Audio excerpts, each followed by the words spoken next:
Hello, I'm Mark Goodier. Welcome to Top of the Pops, the magazine. We hope you enjoy what you read and the music and the conversation on this tape too. Here is Damon Albarn from Blur. Hello. Hello. Top of the Pops is a programme you've presented, not just appeared on, one of the very few. I was quite nervous at the time, but it was all right. Was it a strange thing, though, because when you're asked to do your sort of 4 minutes, whether it's girls and boys or whatever, you also don't have to worry about linking the whole of the show. So when you presented it, what did it mean you had to think about?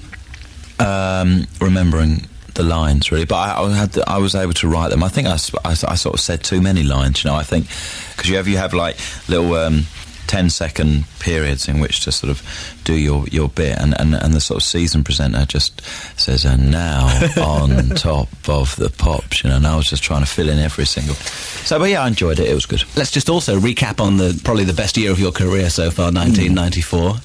What were the highlights? Highlights? Too many to mention, probably. No, there were a lot. I mean, some of the sort of obvious big gigs were very.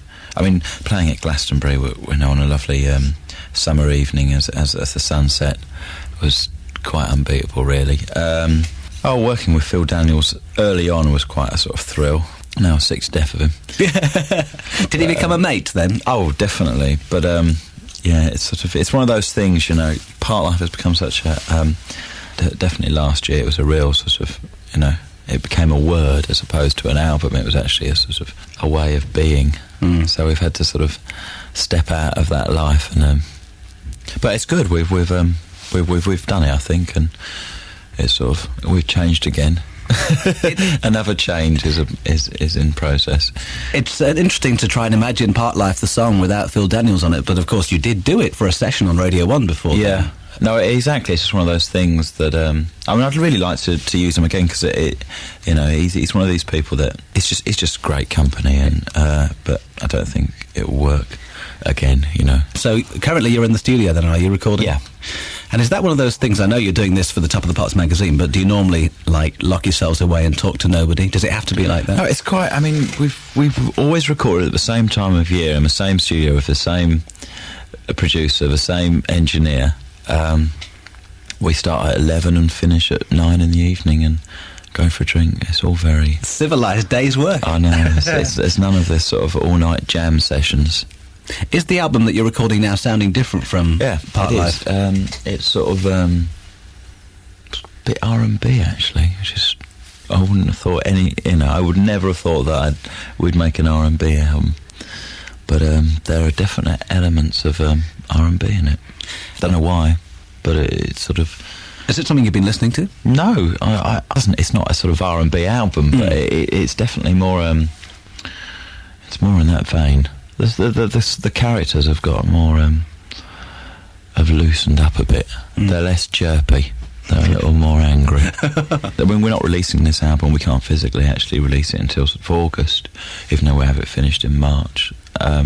So I suspect it will all go a bit out of sync, actually. Does that mean you might get some time for a rest then this year? Because it didn't appear to me, looking at your career in '94, that you had much of a break. No, well, I didn't have a break, really haven't had a break since sort of late '92.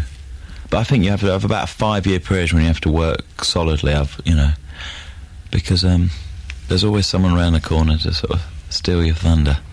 That competitive edge still there. But it's good, you know, that's what makes it sort of worth doing, really. You became a heartthrob, didn't you, last year? Well, lots of people listening to this bought the magazines because you were on the cover.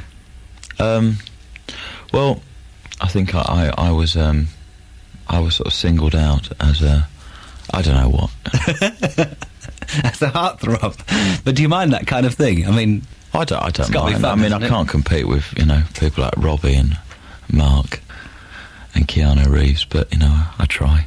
So, album out maybe towards the end of the year, maybe the autumn or something? Oh, no, definitely. More live gigs? Single out in May. And more live gigs? Yes, big events. New single in about May, you say? So you'll be back on Top of the Pops as a performer then, but what about presenting it again? Would you do it again if you were asked? I'd like to present Grandstand and Desert Island Disc this year. We'll have a word. Damon Albarn from Blur, thank you very much. Pleasure.